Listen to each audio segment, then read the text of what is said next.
అనిత్యం అసుఖం లోకం మిమం ప్రాప్య భజస్వమా.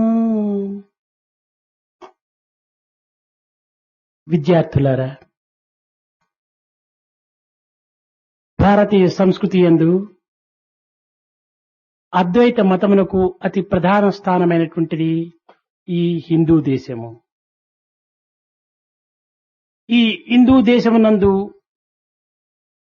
ప్రకాశించినట్టు ఈ అద్వైత మతమునకు వేరు మతమునకు అనేక రకములైనటువంటి భేదములు మనకు స్పష్టమవుతూ ఉంటున్నాయి. This world is only a transient one. It's not a permanent one. In this world, we will also see things which are not quite good and quite important. Young students, the Indian culture is something which is full of non-dual thought and non-dual philosophy. That in India, the non-dual philosophy is a shining light, is known to many people. There are differences between other religions of the world and the non-dual thought that is prevalent in this country. అందున పాశ్చాత్య యొక్క మతముల యొక్క విశిష్టతకును భారతదేశం యొక్క మతమునకును మరింత భేదములు కూడాను కనిపిస్తూ ఉంటుంటాయి. In this context, one would see very good and knowledgeable differences between the distinctiveness of the Western religions and what is known as the Advaita or non-dual philosophy of this country. పాశ్చాత్యుల యొక్క మతమునందు దేహము, మనసు, బుద్ధి ఈ మూడింటి యందు బుద్ధికి ప్రధానమైనటువంటి స్థానమునిచ్చి బుద్ధియే ఆత్మగా విశ్వసించి వారి మతము యొక్క అభివృద్ధికి పాటుపడటం జరుగుతుంటుంది. In the Western religions, importance is given to body, mind and intelligence. Amongst these three, intelligence is regarded as the highest and representing Atma itself. This is how the Western religions look at various aspects of life. కానీ భారతీయ సంస్కృతి యందు శరీరము, మనస్సు, బుద్ధి, చిత్తము ఈ ఐదు కూడాను అంతఃకరణముల యొక్క లక్షణాలుగా విభజించి ఆత్మను ప్రత్యేకమైనటువంటి అధికార స్థానం నందు ఉంచి ఆత్మకు పరమాత్మకు ఎట్టి భేదము లేదనేటువంటి యొక్క సమన్వయాన్ని కూడాను ప్రబోధిస్తూ వస్తుంది భారతీయ సంస్కృతి. However, Indian culture considers body, mind, intelligence and one's own heart or chitta as different aspects. The Indian culture gives great importance to coordinating our chitta or the heart with Atma and coordinating Atma with the highest notion, that is God himself or Paramatma. This is how the Indian attitudes look at these things. అయితే భారతదేశం నందు కూడాను అనేక మతములు ఈనాడు ప్రబలించి తద్వారా అనేక రకములైనటువంటి యొక్క భావములతో ఈ సంస్కృతిని మార్పు చేయటానికి కూడాను పూనుకుంటున్నారు.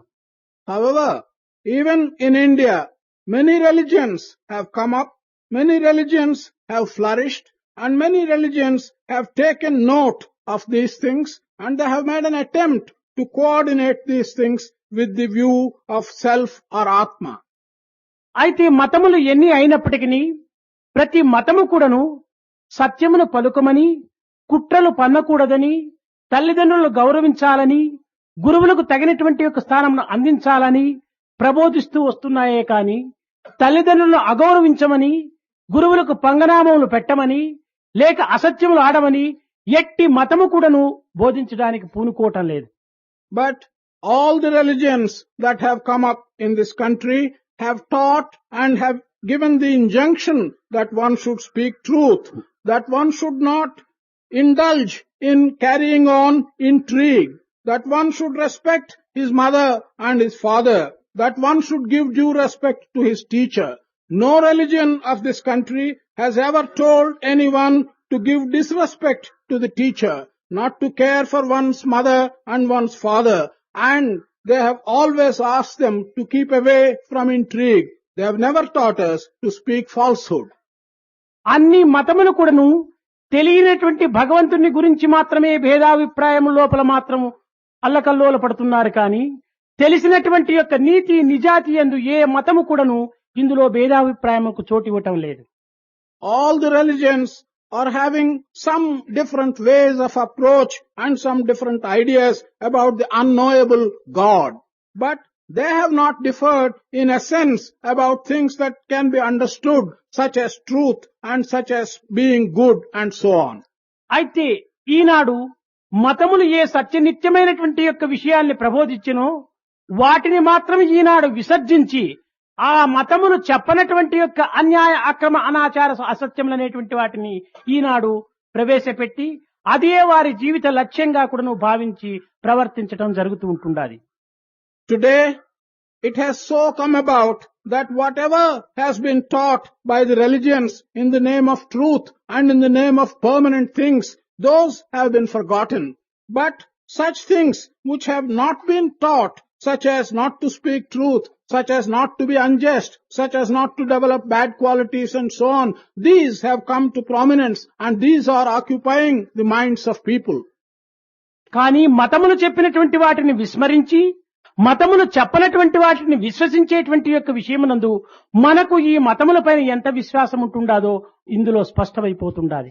It's clear that we have no belief, we have no faith in these religions because we are forgetting what the religions have taught in a sense, and we are taking note of and minding such things which the religions have not taught. కనుక ఏ యొక్క మతములు శాసన రూపమైనటువంటి శాస్త్రములుగా ప్రబోధించినటువంటివో వాటిని మాత్రమే విశ్వసించి మనం ఆచరణ రూపమైనటువంటి ప్రచారములు జరిపినప్పుడే అది సత్యమైనటువంటి యొక్క విశ్వాసంగా ఉంటుంటాది. కానీ మత విశ్వాసము, శాస్త్ర విశ్వాసము, ధర్మ విశ్వాసము అనేటువంటిది కేవలం పలుకులతో మాత్రమే చెప్పుతూ ప్రవర్తన యందు అతి విరుద్ధమైనటువంటి మార్గం నడచడం చేత ఇందులో మన యొక్క విశ్వాసము ఏమాత్రం కూడాను సరైనటువంటిది కాదనేటువంటిది స్పష్టమవుతుంటుండాలి. Thus, it is only when we have complete faith in what has been given as the injunction for man's conduct by various religions, and not only to accept them as injunctions but put them into practice, that would be described as proper and unerring faith in these religions. On the other hand, if only we talk about what has been told to us in various religions and in various shastras and don't put it into practice, that shows that we have no faith at all in the injunctions given by religions. అనేక మంది విద్యాధికారులు విద్యావంతులు కూడాను కేవలం మతం అంటే ఏమిటి, భారతీయ సంస్కృతి అంటే ఏమిటి, ఆధ్యాత్మికం అంటే ఏమిటి అనేటువంటిది కూడాను అర్థం చేసుకోలేనటువంటి మూర్ఖులుగా ఉంటుండి చిన్న పిల్లల యొక్క బుర్రలను కూడాను పాడు చేసేటువంటి యొక్క ప్రయత్నానికి పూనుకోవటం కూడాను నేడు ఒక ప్రధానమైనటువంటి ఒక మార్గంగా కనిపిస్తుంటుండాలి. Great many people who are educated, who are in charge of education and who are holding responsible positions, such people are asking the question as if they are ignorant what religion means, what ethics stand for, what morality is.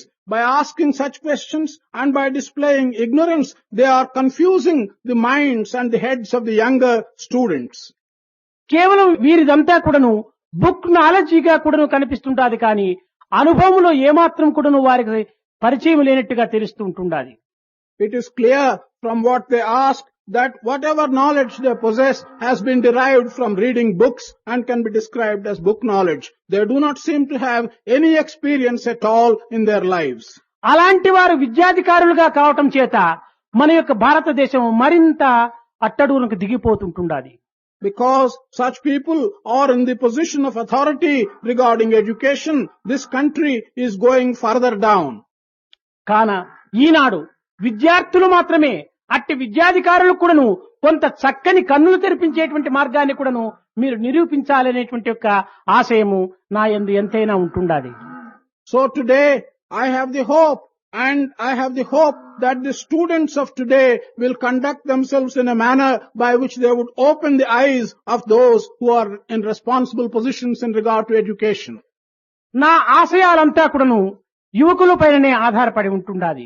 ఈనాటి యువకులు నా ఆశయాలను చక్కగా అనుభవించి అర్థం చేసుకొని వారి యొక్క ఆచరణ యందు ఉంచటం చేత భారతదేశం ఎంతైనా కూడాను బాగుపడటానికి అవకాశం ఉంటుండాలి. All my hopes and all my aspirations rest on the conduct of the young people.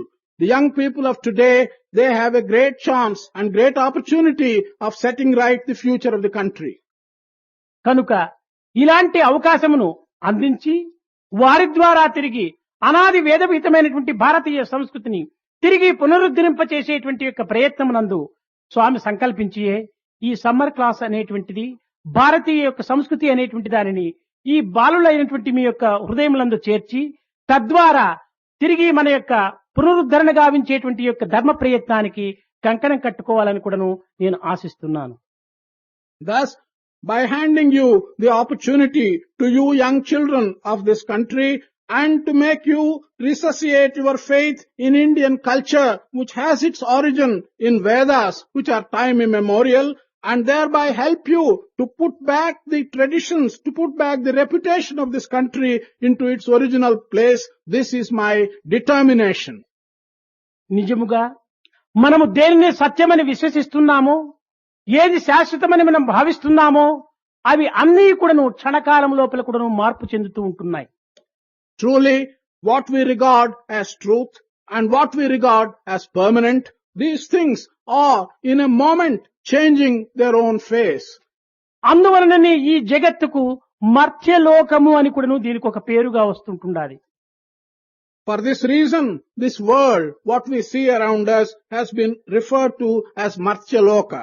అనగా ఇది సత్యము కాదు, అసత్యము కాదు. అసత్యమని మనం భావిస్తేమా సత్యంగా మనకు ప్రకటిస్తూ ఉంటుండాది ప్రపంచం. పోనీ ఇది సత్యంగా కనిపిస్తుండాదని మనం విశ్వసిస్తేమా ఇది కొంతకాలంలో మాయమైపోతుంటుండాది. కనుక కనిపించి కనిపించినటువంటి యొక్క స్వరూపము కనుక ఇది సత్యము అసత్యమునకు రెండింటికి మధ్యలో ఉన్నటువంటిది కనుక సదసత్ అని కూడాను దీనికి ఒక పేరు. This world, if we think that it is truth, then quickly it will disappear and it will tell you that it is false. On the other hand, if you think that it is false, then you see with your own eyes things around you and you think that it is true. Therefore, it is neither truth nor false. The world is somewhere between the truth and the false. It appears to you as truth. It does not appear to you as truth. That is the reason why this is sometimes called Sad Asat. కనుకనే మనము పగటి పూట చూసినటువంటి దృశ్యము రాత్రి కలలో మనకు కనిపించటం లేదు. రాత్రి కలలో అనుభవించినటువంటి అనుభూతులు పగటి యందు ఏమాత్రం కూడాను మనకు సత్యస్వరూపకంగా గుర్తించడానికి వీలు కాకుండా ఉంటున్నాయి. కనుక మనము ఏది సత్యము ఏది అసత్యము అనేటువంటిది నిర్ణయించుకునేటువంటి పరిస్థితి ఎందే మన యొక్క భావములు చాలా తబ్బిబ్బైపోతుంటున్నాయి. In this context, what we see in the day, we do not see during our dreams when we sleep. What we see in our dreams when we sleep during the night, we do not see during the day. What is truth and what is falsehood? Our own minds are getting into confusion, unable to decide what is really truth and what is falsehood. ఒక్క నెలలో చూచినటువంటి దేహంలే మరొక నెలలో కూడాను మార్పులు చెందుతూ ఉంటున్నాయి. ఒక్క క్షణంలో పలికినటువంటి యొక్క భావములే మరొక క్షణం లోపల విరుద్ధంగా మారుతుంటున్నాయి. ఒక్క క్షణంలో ఉద్భవించినటువంటి యొక్క తలంపులే మరి క్షణంలో కూడా అవి విరుద్ధంగా కూడాను మారిపోతుంటున్నాయి. ఇలాంటి తలంపులు, ఇలాంటి దేహములు, ఇలాంటి భావములకు నిత్య సత్యములుగా మనం విశ్వసించి ఈ యొక్క మధ్యలోకమునందు జీవించటం చాలా అరుదుగా ఉంటుండాలి. A body which we see at one time changes very quickly even during 1 month. Ideas which you get in one moment do not seem to remain at the next moment. The desires which we get in our mind at this moment seem to vanish altogether at the next moment. Therefore, under these conditions, to regard the desires which we get now, to have the ideas which we get at this moment, and to the body which we see during this month as anything permanent or truth is really false. అందున ఈనాడు లోకమునందు ఎక్కడ చూచిన కూడాను ఏదో మరణ వార్తలని, ఏదో అశాంతికి సంబంధించినటువంటి యొక్క ప్రవర్తనలని, కొన్ని హింసా కృత్యములని, కొన్ని బాధాకరమైనటువంటి యొక్క భావములని అనేక రకములుగా మనము దుఃఖములకు సంబంధించినటువంటివే వినగలుగుతున్నామే కానీ మన హృదయాన్ని ఉప్పొంగింపచేసేటువంటి యొక్క అమృతత్వాన్ని వినేటువంటి యొక్క భావములు కానీ వార్తలు కానీ మనకి ఏమాత్రం కూడాను కనిపించటం లేదు, వినిపించటం లేదు. Today in the world, we are often hearing news about somebody dying somewhere, or some disturbance being caused in some part of the world, or some terror being shown somewhere, or harm being done to people. There is no news which we get generally which causes pleasure to your heart and which tells you things about permanency or immortality. ఈ ప్రపంచము 2 దినముల సంత, మన జీవితము 2 గంటల ఆట, మన దేహమా 2 నిమిషముల నీటి బుడగ.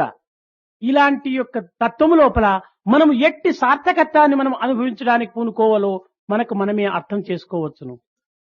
This world is a drama of 2 days. This life of yours is a drama lasting for 2 hours.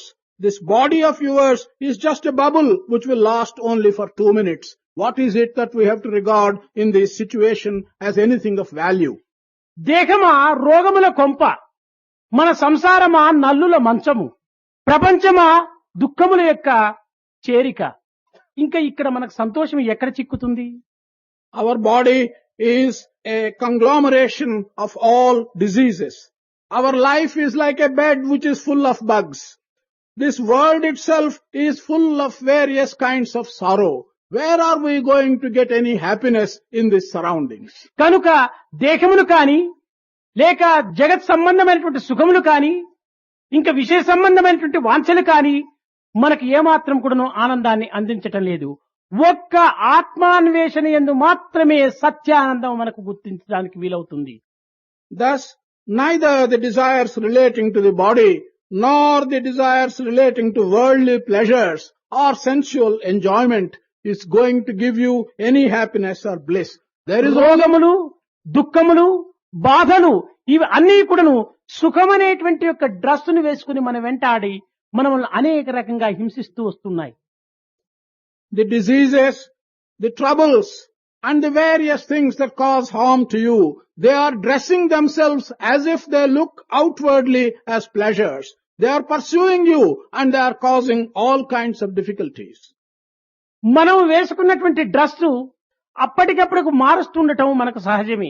అదే విధంగానే మనకు చిక్కేటువంటి యొక్క సుఖము కాని ఆనందము కాని లేక ఇంకే విధమైనటువంటి యొక్క ఆహ్లాదం కాని అది డ్రెస్సు వంటిదిగా అప్పటికప్పటికి మాత్రమే ఆనందాన్ని అందించి మరు క్షణము లోపల మనల్ని అనేక రకములైనటువంటి బాధలకు గురి చేస్తూ ఉంటుండాలి. It is quite natural in the normal course of events that the dress which we put on, we change when it has to be changed. In the same manner, the so-called pleasure and the so-called happiness which we enjoy is only wearing the dress of pleasure and happiness temporarily, and it sheds its dress of happiness temporarily and gives you trouble as soon as that moment is over. నిజంగా ఇట్టి ప్రపంచం లోపల శాంతిగా సంతోషంగా కాలమును గడుపుతున్నారనేటువంటి వ్యక్తిని చూచినప్పుడు చాలా ఆశ్చర్యం వేస్తుంది. Truly, in this world, if you can find an individual who is spending his life in peace and happiness, it will cause a great amazement. ఎంత ధనవంతునికైనా, ఎంత విద్యావంతునికైనా, ఎంత పదవిని అధికారం నందు ఉంచుకున్నటువంటి వానికైనా కూడా ఏదో ఒక బాహ్య దృశ్యమునందు సుఖ సంతోష అనుకూలములుగా ఉండినట్టుగా తాను గోచరిస్తాడే కాని లోపల చాలా బాధ, బాధ్యత, కొన్ని కర్తవ్యముల యొక్క ఒత్తిడి కూడాను అతన్ని అనేక రకములుగా హింసించడానికి పూనుకుంటుంటాది. Maybe he will be a very rich and affluent person. Maybe he is a highly educated and clever person. Maybe he is in the position of great power and authority. He will only appear at times outwardly as if he is having some happiness, but inside he is being worried by so many problems. Even those problems are bringing such great pressure on his own mind that he is continually unhappy. కనుకనే మనము నిత్యానందమును అనుభవించేటువంటి యొక్క అద్వైతానందాన్ని మనము అన్వేషణ చేయటం లోపల ఈ యొక్క వయసు చాలా ప్రధానమైనటువంటిది. So, if you really want to have bliss, a continual bliss and happiness, then this age is very appropriate for you to think of the non-dual or Advaita philosophy. ఈనాడు ప్రపంచమునందు ఏవి ఉత్తమైనటువంటి కార్యములని మనం భావిస్తున్నామో అవి అన్నీ కూడాను హాస్యాస్పదములైనటువంటి కార్యాలుగా మనకు గోచరిస్తున్నాయి. What you regard in this world today as good and useful deeds, if you really look into them, it looks as if they are funny and they have no value at all. ఇహ పరముల యొక్క భావమును ఏమాత్రము కూడా నువ్వు చింతించక దానికి తగినటువంటి ధర్మ కార్యములైన కూడాను తలంచక ఉండేటువంటి వ్యక్తులు అధిక భాగంగా ఉంటున్నారు. There are many people, it's a great percentage of living beings who do not think either of now or after your death, the life after your present life. Such people are very many in number. కానీ అట్లు చింతించినప్పటికీ తన త్యాగములు చాలా స్వల్పముగా ఉంచుకొని తాము అనేక రకములుగా ఖర్చు పెట్టేటువంటి వాటి యందు ఏమాత్రం కూడాను త్యాగభావం రానివ్వక పరలోక ప్రాప్తి యొక్క నిమిత్తమై ఆచరణ యందు తన యొక్క భావములు చాలా కించిత్ పరుచుకునేటువంటి యొక్క వ్యక్తులు కూడాను అధికంగా ఉంటుంటారు. Even if they think sometimes about these matters, the people who do not understand what it is to sacrifice, what it is to give up various things in the performance of their duties, such people are very few indeed. అలాంటి వారిని చూచి మనము చాలా గొప్పవారుగా మనం భావిస్తుంటున్నాం. When we look at such people, we regard them as very great persons. తన యొక్క భోగ భాగ్యములకు కోసమని తన యొక్క దేహాలంకారముల నిమిత్తమై లక్షల కొలది కూడాను తాను పాడు చేసినటువంటి వారిని మనము మహాబుద్ధివంతుడుగా మనం విశ్వసిస్తున్నాము. Looking at people who spend all their time and wealth in acquiring pleasure for themselves, in decorating their own bodies and beautifying their bodies, we look at such people, we think that they are very great people and they are very intelligent people. కాలము కదులు కొలది కాయము మారు కొలది కర్తవ్యాన్ని గుర్తించక వాంఛనయందు తన యొక్క జీవితమును అంకితం చేసినటువంటి వ్యక్తులను పెద్దవారిగా మనం భావించి గౌరవిస్తున్నాం. As time goes on and as bodies grow older and older, we are looking at people who spend their time and money in fulfilling their sensory desires, and we are thinking that they are great men and that they are men worthy of our emulation. క్షణ క్షణమునకు కూడాను మృత్యువు ముఖము లోపల నృత్యము చేయుచున్నటువంటి యొక్క కాయములను అనేక రకములుగా మనము జన్మోత్సవాలు జరుపుకొని ఆనందపడుతున్నాం. Every moment after moment, death is staring in the face of an individual. Even such an individual is celebrating his birth anniversaries and is enjoying his life, unmindful of the fact that death may face any moment his life. మరో నిమిషం ఏమి జరుగునో అనేటువంటి యొక్క సత్యాన్ని గుర్తించకుండా వర్తించేటువంటి ఇలాంటి వ్యక్తుల యొక్క తత్వాలు మనం ఏమని అర్థం చేసుకోవాలో మనకు సాధ్యం కాకుండా ఉంటుండాలి. How are we to interpret the minds and the attitudes of such people who do not seem to care and who do not seem to find out what is going to happen to them the next moment? It is the aspect of such people that we have to understand properly. పాము నోట చిక్కినటువంటి కప్ప తన ప్రాణమును ఏ నిమిషములందో వదలడానికి సిద్ధంగా ఉన్నాననేటువంటి సత్యాన్ని గుర్తించక తాను ఏదో కొన్ని పురుగులు తినడానికని తాను ప్రాకులాడుతుంటాది. The frog that has been swallowed by a snake, the frog which will die any moment as soon as the snake swallows it, even such a frog, not recognizing that its end is so near and will take place any moment, it will try itself to swallow some worms. కానీ ఈ పాము ఏ క్షణమునందు నేను నెమలి వాతబడి చచ్చిపోతున్నాం అనేటువంటి యొక్క సత్యాన్ని గుర్తించక నేను కప్పను మృంగుతున్నాననేటువంటి ఆనందంలో తాను మూర్ఖులుగా నిలిచిపోతుంటున్నది. This snake in its turn, it does not know itself when it will be swallowed by a peacock, not knowing that a peacock can swallow the snake any moment. Unmindful of it, the snake is proud that he is swallowing the frog. కానీ మరో నిమిషంలో నా ప్రాణం ఏమవుతుందో అనేటువంటి సత్యాన్ని గుర్తించక ఈ నెమలి తాను ఏదో పామును తింటున్నట్టుగా భావిస్తుంటుంటాది. కానీ వెనుకనే వేటగాడు ఆ యొక్క నెమలి పైన గురి పెట్టుకుని ఉంటుంటాడు. In the same context, the peacock does not know what is going to happen to its own life the next moment. A hunter is chasing it from behind. Peacock does not know what the hunter will do to it, but in its turn, it is very proud that the peacock is swallowing the snake. అదే విధంగానే ఈనాడు లోకములో ఒకరిని ఒకరు మింగడానికై ప్రయత్నం చూస్తున్నారే కాని తామును ఎవరు మింగుతున్నారో అనేటువంటి యొక్క దీనిని తాను గుర్తించుకోవటం లేదు. కాలకాల ప్రపన్నానాం కాలా కిమ్న కరిష్యతి. కాలమును మృంగేటువంటి వాడిగా ఉండినటువంటి నీవు కాలము చేత మృంగబడుతున్నాననేటువంటి రీతిగా భావించుకోవటం అదే పెద్ద అజ్ఞానం. In this world, each one is following another. That another person is following yet another. Each one thinks that he can swallow another, but does not know that someone else will swallow him. In this context of the world, to think that you are swallowing the time, whereas the time is there to swallow you at one moment or another, is great ignorance on your part. నీవు శరీర మానసిక చిత్తముల యందు నీవు భ్రాంతిని పెట్టుకోవటం చేతనే నీవు కేవలము ఈ కాలమునకు లోబడినటువంటి వాడిగా నీవు భావిస్తున్నావు.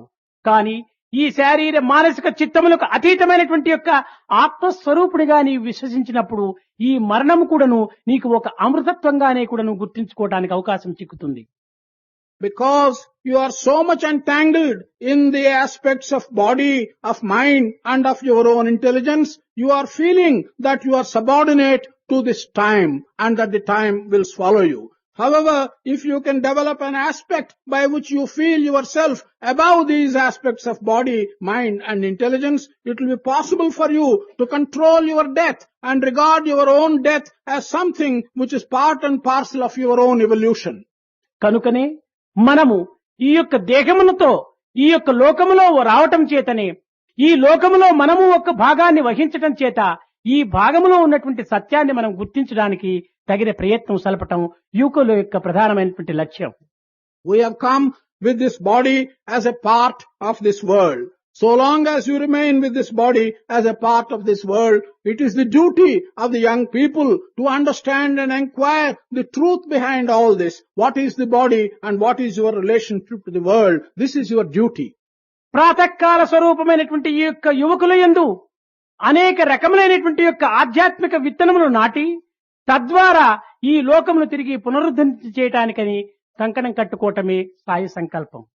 In the minds of the youth, which are like the morning of the day, to sow the seeds of Adhyatma or the desire for acquiring spiritual knowledge, this is the determination of Sai.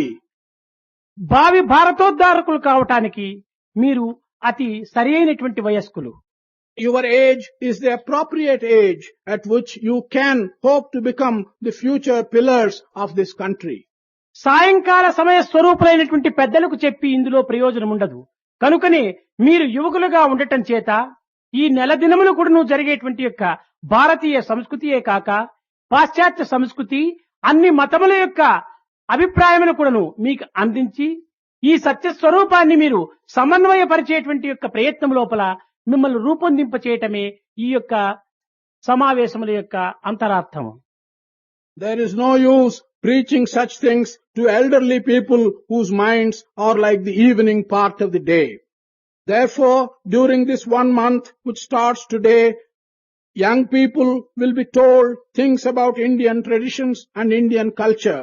Not only about Indian traditions and Indian culture, they will also be told about what is good in Western traditions and Western culture. In fact, they will be told about all the great religions of the entire world. This is the purpose of constituting the various organizations in this summer school. కాన ఈ నెల దినములు కూడాను మీరు ఎట్టి అనానుకూలములు జరిగినప్పటికీ కొన్ని సరైనటువంటి సదుపాయములు మీకు లేకపోయినప్పటికీ మేము జన్మించటం కేవలము భారతదేశమునకు మా యొక్క జీవితమును అర్పితం చేసి ఈ భారతదేశం యొక్క సత్కీర్తిని నిలబెట్టడం నిమిత్తమై ఈ కాయములు ధరించామనేటువంటి సత్యాన్ని మీ హృదయమునందు ప్రతిష్ఠింప చేసుకొని ఈ కష్టములకు నష్టములకు అనానుకూలములకు మీరు ఏమాత్రం కూడా చెలించక భ్రమించక మీరు ఈ సత్యస్వరూపమైనటువంటి యొక్క భావాన్ని మీ యొక్క జీవితమునందు ప్రవేశింప చేసుకోవాలని కూడాను నేను ఆశిస్తున్నాను. During this 1 month, there may be inconveniences that will be caused to you. You may not be able to get all the comforts that are normally available to you. But In spite of these inconveniences and lack of comforts, you should regard yourself and be proud that you have been born in India and that you will be given the chance of maintaining and resuscitating the Indian glory and the Indian culture. This truth must get into your mind, and you must be able to get the reputation out of the situation that you have here without wavering your mind and without letting your mind wander from this one ultimate aim of truth. నా దేశము భారతదేశము, నా మతము భారతీయ మతము, నా యొక్క జీవితమే భారతదేశమునకు అర్పితము. ఇలాంటి తత్వమునందు మనము కొంత దేశం యొక్క సేవను కూడాను మనము ప్రధాన దృష్టి యందు ఉంచుకొని ఆ దేశం యొక్క పురాతనమైనటువంటి యొక్క సనాతనమైనటువంటి యొక్క సంస్కృతిని కూడాను మన యొక్క హృదయ స్థానమునందు చేర్చుకొని తద్వారా మన యొక్క ప్రవర్తన అన్ని కూడాను పవిత్రమైనటువంటివిగా రూపొందింప చేసుకోవటానికి కూడాను మీరు సంసిద్ధులు కావాలి. My country is India. My religion is the religion of India. My notions and traditions have been born in India. You must develop such ideas as prominent ones in your mind. You must also develop great respect and attachment to the culture that has come through this country from time immemorial. Our culture is ancient. Our culture is immortal. You will have to dedicate your lives in the spirit for the future of this country. ఉద్రేకములను అణుచుకోనప్పుడే మన యొక్క జీవితము పరమశాంతవంతమైనటువంటిదిగా ఉంటుంటాది. ఈ శారీరకమైనటువంటి శక్తి, మానసికమైనటువంటి శక్తి అతి తృష్ణంగా కొన్ని భద్రమైనటువంటి యొక్క స్థితి అందే మీరు ఇలాంటి ఉద్రేకములు కాని కొన్ని రకములైనటువంటి యొక్క అశాంతికి సంబంధించినటువంటి యొక్క భావములు కాని మీ మనసు యందు అరికట్టుకోలేకపోయినా వృద్ధాప్యమునందు ఇట్టి ఉద్రేకాలను అరికట్టుకోవటం అసాధ్యమైపోతుంది. You must practice to control your excitement. It is only when you can control excitement, your life can be peaceful. There are various irritating factors which cause excitement of the body and excitement of the mind. These are harmful. If you cannot control such excitement of the body and mind while you are young, it will become very difficult for you to control these things when you grow older. కనుకనే శారీర మానసిక ఆధ్యాత్మిక బలములు ఉండినప్పుడే ఇలాంటి చిన్న చిన్న ఉద్రేకాలను మనం అరికట్టుకోలేనిటువంటి యొక్క బలహీనులుగా ఉండినప్పుడు ఇంకా వృద్ధాప్యమునందు ఇది ఏమాత్రం కూడాను అరికట్టుకోవటానికి ప్రయత్నం చేసి ఏం ఫలితం ఉండదు. While you have the strength of the body, while you have the strength of the mind, while you have the strength of your spirit, if you are not able to control such excitements of the body and mind, it won't be possible for you to control them when you grow older. కనుక విద్య అనగా మన ఇంద్రియముల యొక్క నిగ్రహము, మన యొక్క భావముల యొక్క పరిశుద్ధము, చిత్తము యొక్క శుద్ధము, మనము పవిత్రమైనటువంటి మార్గం నందు ప్రవేశింపచేయటమే విద్యకు యొక్క సరైన అర్థము. Education has got its proper meaning only if you are able to use that education for controlling your organs, for setting your ideas on the right path, for keeping your mind quite clean. If you are able to do that, then the education which you have got has got an appropriate meaning. మేఘములు మింటిపై చేరి మెసలుచుండు, వాటి దాపున విద్వత్తు వరలునట్లు. The clouds gather in the sky. They come together. When the clouds come together in the sky, there is a lightning which is possible only when the clouds come together in the sky. విద్య వెనుకల జ్ఞానంబు వెలయవలయు. In that manner, as lightning follows the clouds, దానిని ఆర్జించు, wisdom should follow education. దానిని ఆర్జించేటువంటి వాడే విద్యార్థి అనేటువంటి దానికి సార్థక నామం. One who seeks such wisdom which follows education, he is truly called a vidyarthi or a seeker of education. విద్య డిగ్రీల కొరకను వెర్రిమాను. That education is for acquiring degrees. Forget that foolish idea. సేవకా వృత్తికై మీరు చెందపోకు. Do not get education for the sake of serving somebody else. స్వీయ దేశీయ సౌభాగ్య శ్రేయమరచి Get into your mind the prosperity and good of yourself, your country and your society. జీవితాన్ని త్యాగము చేసేటువంటి ప్రయత్నానికి పూనుకోండి. Make an effort to sacrifice your life. అంతేకాని మనము తెల్లవారనిది మొదలు పరుండేంత వరకు కూడాను ఏదో ధనార్జన నిమిత్తమై మనం ఆర్జించినటువంటి విద్యనంతా కూడాను అమ్ముకునేటువంటి ప్రయత్నానికి పూనుకోకూడదు. Do not take the path of selling what education you have got for the purpose of earning little money from morning till evening. నిద్ర లేచిన దాది నిద్రపోయేడు దాకా ఆస్తికై కుస్తీలు వేస్తారయ్యా. రూపాయి కోసమై లోపాయికారిగా అడ్డమైన గడ్డి తింటారయ్యా. From the time you wake up till the time you go to bed, you do all kinds of things and even wrestle for the purpose of getting a little money or property. For the sake of a rupee, you are telling lies, you are doing all kinds of things throughout the day. ధనము కోసము దైవ ధ్యానాలు బోనాలు కోటి పన్నాగములు పన్నీరయ్యా. For the sake of money, you have so many different plans, you have so many different intrigues involving God himself and man. రంగ లింగాయంచు దొంగ మొక్కులు మొక్కి పంగనామము ప్రజకు పెడతారయ్యా. Such people who are after money, they are all the time repeating the name of the Lord, but are intriguing while uttering the name of the Lord to deceive the Lord himself. ఇతరులెరుగకగిన్న ఈశ్వరుండెరుగడా తగిన ఫలమును అనుభవిస్తారయ్యా. Even if others who listen to these songs do not understand, does not God understand what you really mean when you make such fake offerings? కనుక మనము ఎవ్వరికి ఎన్ని రకములైనటువంటి యొక్క మోసములు కాని దగాలు కాని కుట్రలు కాని ఇంకా అనేక రకములైనటువంటి యొక్క దీనిని మనం మోసగించినప్పటికీ దైవమును మాత్రం మోసగించడానికి వీలు కాదు. దైవము నీ హృదయవాసి. ప్రతి ఒక్కటి కూడాను హృదయాంతరాళమునందు ప్రకాశిస్తూ ఉంటుంటాయి. You may succeed in deceiving various people. Your intrigues may succeed with regard to various individuals whom you want to deceive. But it is not possible to deceive God. మన భారతీయ సంస్కృతి యందు చిత్రగుప్తుడు అనేటువంటిది కూడాను మీరు విని ఉంటుంటారు. You might have heard in our Indian mythology a name called Chitragupta. Chitragupta అనగా యమధర్మరాజుకు private secretary. Chitragupta is the name of the private secretary to the Lord of Death, Yama. అనగా నీవు చేసినటువంటి మంచి చెడ్డల అంతా కూడాను ఒక దాంట్లో చక్కగా రాసి పెట్టి ఉంటాడట. It means that this Chitragupta keeps an unfailing account of all the good and bad deeds which each individual has committed during his life. అనగా మీరు కొంత హాస్యాస్పదంగా చెప్పుకోవచ్చును. యమధర్మరాజు ఎక్కడున్నాడు, చిత్రగుప్తుడు ఎక్కడ, అతనికి ప్రైవేట్ సెక్రటరీ ఎక్కడ, ఇదంతా ఒక ఆఫీస్ బేరర్ కింద వస్తుంటుంటాదే. ఇలాంటిది ఉండటం వల్ల జగత్తులో ఆధ్యాత్మికమైనటువంటి దాన్ని విశ్వసించడానికి వీలవుతుందా అని మీరు సందేహించవచ్చు. You may feel somewhat amused about this instance. You may wonder, is there a Lord Yama of death? Where is his office? Has he got a private secretary in his office by name Chitragupta?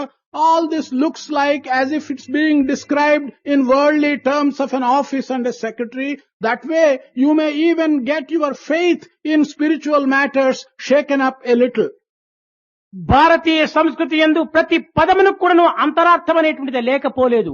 కేవలం బాహ్యంగా మనం విచారణ చేసుకోవటం చేత మనం అన్నింటినీ ఒక అలక్ష్యంగాను హాస్యాస్పదంగా కూడాను గుర్తిస్తూ వస్తున్నాం.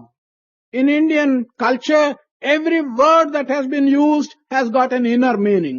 Simply because we just take the superficial or outer interpretation of the words that are being used, we begin to neglect the significance of these stories in our mythology. కాలమే యముడు. ఆ యమునే కాలుడు అని కూడాను పిలువబడుతుంది. Time itself is Yama, the Lord of Death. He is called Yama, or in terms of time. కాయము పుట్టడం కాని, పెరగటం కాని, పరిణామం చెందటం కాని, నశించటం కాని కాలము చేతనే చేరుకుంటుంటాది.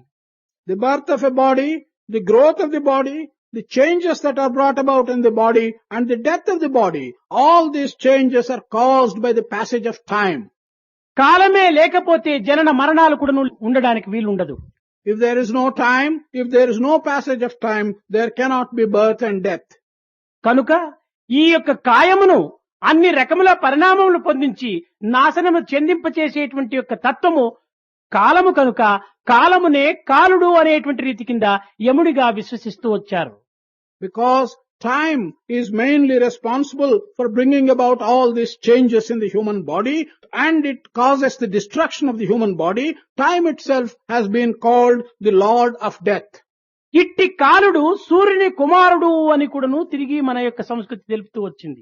This Lord, who is called the Lord of Death or Time, is also called the child of the Sun God. అనగా ఈ యొక్క సూర్యునికి కూడాను ఒక సంసారము, ఒక భార్య, ఒక పిల్లలు ఉంటున్నారా అని కూడాను మరి తిరిగి మనకు సందేహం రావచ్చును.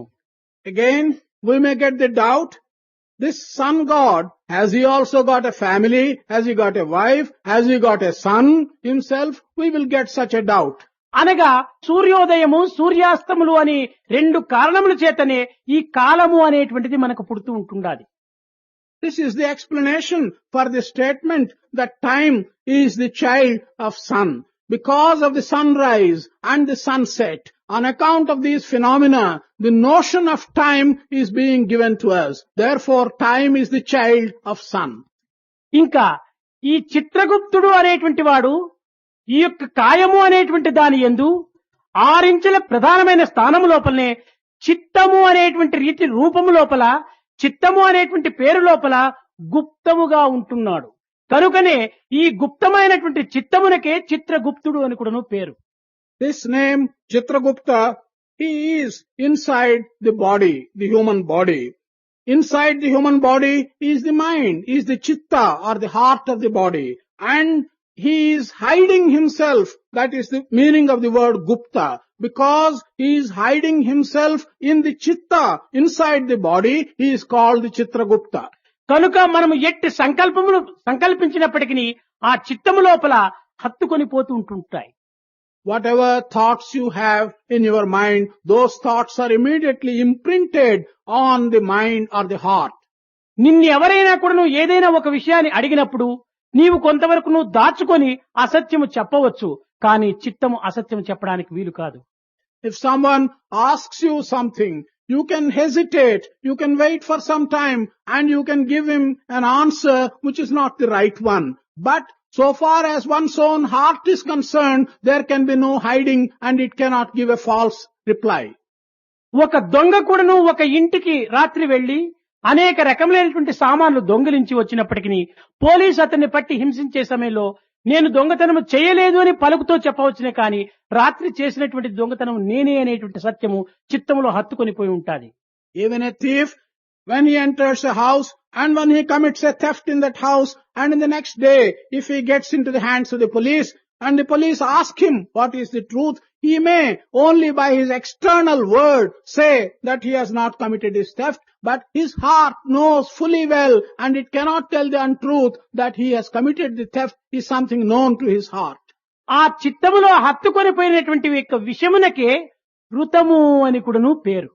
This fact which has been imprinted on his heart as a truth, this has a word and this is called Ruta. కనుక ఈ ఋతము అనేటువంటిది మన యొక్క భావమును స్పష్టముగా గుర్తించి ఆ సత్యస్వరూపాన్ని మన యొక్క చిత్తములో హత్తుకొని ఉన్నట్లుగా చేయటం యొక్క పరిస్థితినే ఋతము అని కూడాను పేరు. That which imprints truth and which imprints the ideas which have generated in you on your heart, this mechanism is referred to as Ruta. ఆ చిత్తములో హత్తుకొని పోయినటువంటి యొక్క స్వభావాన్ని వాక్కు లోపల ఉచ్చరించటమే సత్యము అని పేరు. The idea that has been imprinted on your heart, to utter that by way of word with your mouth is called truth. ఏ యొక్క పలుకును నీ నాలుక నుంచి ఉచ్చరించితివో దానిని క్రియలో ఆచరింపచేసినప్పుడే దానికి ధర్మము అని పేరు. The words which have been uttered by your mouth, putting those words into practice is called dharma or right conduct. అనగా ధర్మం అనగా మూడింటికి అవినాభావ సంబంధం ఉంటున్నప్పుడే ధర్మం అనేటువంటి యొక్క పదమునకు సార్థకమవుతుంది. The meaning of the word dharma or right conduct will therefore be only when there is complete coordination between the idea that has been imprinted or started in your heart, the word that you have spoken with your mouth, and the action that you have committed with your body. If there is complete coordination between the thought, word and deed, then one would call it the right conduct. కనుక అట్టి పవిత్రమైనటువంటి యొక్క ధర్మమునకు మనం అనేక రకములైనటువంటి యొక్క అర్థములు అభివృద్ధి పరచుకొని మనము ఏది ధర్మమో ఏది అధర్మమో అనేటువంటి దాన్ని నిర్ణయం చేసుకోలేనటువంటి పరిస్థితి యందు ఈనాడు మన యొక్క అవస్థలు మనకు గుర్తిస్తున్నాయి. Today, we have not been able to understand this sacred dharma and its full meaning. We have given to them various interpretations to suit ourselves. This is the unfortunate position in which we are today, without being able to decide what is right and what is wrong. దివ్యాత్మ స్వరూపులారా, గురు శిష్యుల యొక్క సాంప్రదాయమును పురస్కరించుకొని మన భారతీయ సంస్కృతి లోపల భజ గోవిందం అనేటువంటి యొక్క ఇది అతి ప్రఖ్యాతిమైనటువంటిది. అది జీవులకు అతి ప్రధానమైనటువంటిది. ఇలాంటి వయస్కులకంతా కూడాను అది చాలా శక్తివంతమైనటువంటిది కనుక రేపటి నుంచి భజ గోవిందం అనేటువంటి దీనిలో 30 శ్లోకములు జగద్గురులైనటువంటి శంకరాచార్యుల వారు ఆదిశంకరులు తమ యొక్క శిష్యుల ద్వారా తమ ద్వారా లోకానికి అందించినటువంటి పరమ పవిత్రమైనటువంటి యొక్క నీతి ఆ భజ గోవిందంలో ఉంటుంటాది. కనుక ఈ 30 దినములు కూడాను ఒక్కొక్క శ్లోకములకు ఒక్కొక్క సరైనటువంటి యొక్క అర్థాన్ని బోధించి ఈ యొక్క భజ గోవిందము యొక్క సార్థకాన్ని కూడాను మీకు అందించాలనేటువంటి సంకల్పము నాలో చాలా అధికంగా ఉండటం చేత రేపటి నుంచి ఒక్కొక్క శిష్యుడు ఏ ఏ సమయమునందు ఆ భజగోవిందం అనేటువంటి శ్లోకమును ఉచ్చరించి ఆ భజగోవిందం యొక్క సార్థకతను ఆ భజగోవిందం యొక్క అంతరార్థాన్ని ప్రపంచమునకు వ్యాపింపచేశాడు అనేటువంటి దాన్ని రేపటి నుంచి నేను ప్రారంభిస్తున్నాను. Divyatma Swarupas, young students, it is something very distinctive in our Guru-Sishya relationship of our traditional way of thinking, the teacher-taught relationship. In this, the Bhajagovindam has got a very special significance. Bhajagovindam gives something very happy to all living beings. Adi Shankara had written 30 verses by the name of Bhajagovindam, and he has handed it over to the whole world through himself and through his disciples. Therefore, because of its importance, in the next 30 days, I wish to take each verse out of this Bhajagovindam, 30 verses, and tell you how each disciple used the verse and propagated the contents of that verse in this world. This will be something which I wish to do in the next 30 days. ఈ 30 శ్లోకముల లోపలనే ముల్లోకాలంతా కూడాను ఇమిడి ఉంటున్నాయి. In these 30 shlokas are contained all the 3 different worlds of this universe. ఇది కేవలము వేద శాస్త్ర ఇతిహాస పురాణముల యొక్క ప్రమాణముల యొక్కను ఈ శ్లోకము లోపల ప్రత్యక్షమైనటువంటి స్వరూపకంగా నిరూపణ అవుతుంటున్నాయి. All the contents and the pramanas of the Vedas and of all the Shastras are contained in an explicit manner in these 30 verses. ఈనాడు మీకు ఎక్కువగా శ్రమగా ఉండవచ్చును. మొదటి దినము కొన్ని అన్ని రకములైనటువంటి అనానుకూలములు కూడాను మీకు కొంచెం ఉండవచ్చును. ఈనాడు కొంత ముందుగానే వెళ్లి మీరు విశ్రాంతి తీసుకొని రేపటి నుంచి కూడాను ఈ పెద్దలు అందించేటువంటి యొక్క రత్నాలను మీరు హృదయం నందు దాచుకొని ఇంకా ప్రతి సాయంకాలం కూడాను స్వామి ఇలాంటి ప్రసంగం లోపల మీకు అనేక రకములైనటువంటి జీవిత తత్వాన్ని జీవిత రహస్యాన్ని కూడాను అందిస్తుంటాడు. కనుక ఈ నెల రోజులు కూడాను ఇది ఒక తపశ్శక్తిగా ఈ యొక్క తపస్సు ఆశ్రమంగా ఈ యొక్క తపోవనంగా కూడాను మీరు భావించి మీ యొక్క జీవితాన్ని పవిత్రం చేసుకోవాలని నేను ప్రసంగిస్తూ నా యొక్క ప్రసంగాన్ని విరమిస్తున్నాను. Today is the first day. Maybe you are tired. Maybe there have been minor inconveniences. So it is better you go and take rest. But from tomorrow, many elders will be speaking to you about various things. Whatever they convey to you, you should take them as gems and preserve them in your heart. In addition to what the elders will tell you, every evening, Swami himself will give a discourse of this type. Regard your presence here for the whole month as a tapas, as a meditation. Take this as an ashram or a tapovana and sanctify your lives. This is my hope and this is my blessing to you. Satyam gnanamanantam brahma satyam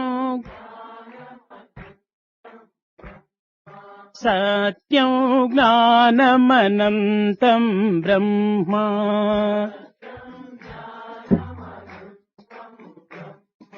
సత్యం జ్ఞానమనంతం బ్రహ్మ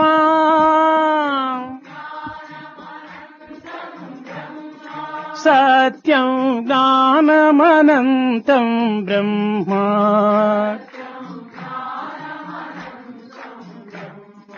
సత్యం బ్రహ్మ జ్ఞానం బ్రహ్మ అనంతం బ్రహ్మ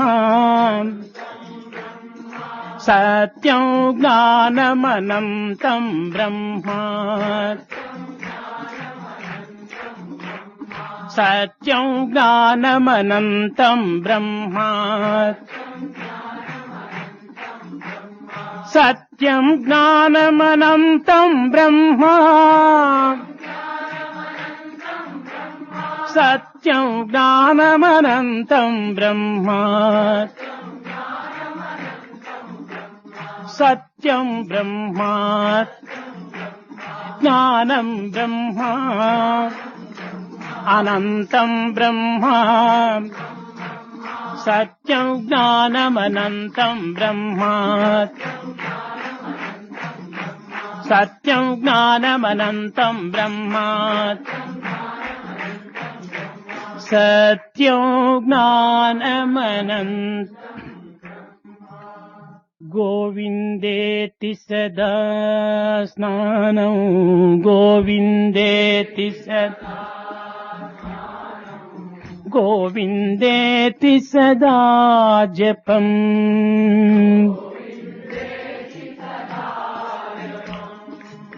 గోవిందేతి సదా ధ్యానం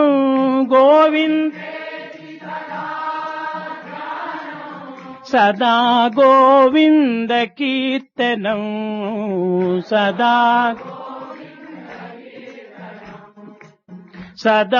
గోవింద కీర్తనం సదా గోవిందేతి సదా స్నానం గోవిందేతి సదా గోవిందేతి సదా జపం గోవిందేతి గోవిందేతి సదా ధ్యానం సదా గోవింద కీర్తనం సదా గోవింద కీర్తనం సదా గోవిందేతి సదా స్నానం గోవిందేతి సదా జపం హే శివశంకర నమామి శంకర శివశంకర శంభో హే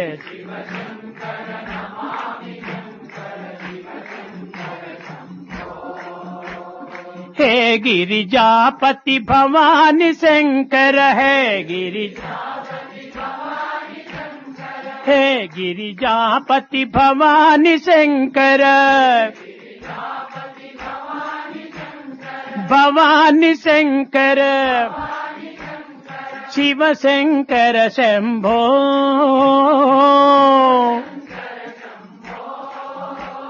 शिव शंकर शंभो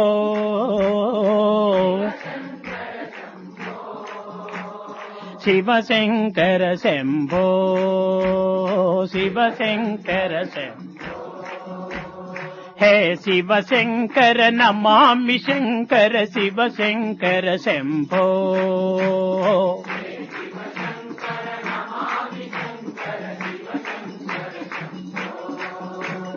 हे गिरिजापति भवानी शंकर है गिरिजापति हे गिरिजापति भवानी शंकर शिव शंकर शंभो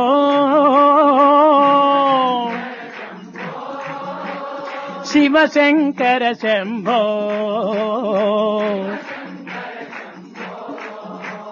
शिव शंकर शंभो शिव शंकर शंभो हे शिव शंकर नमामि शंकर शिव शंकर शंभो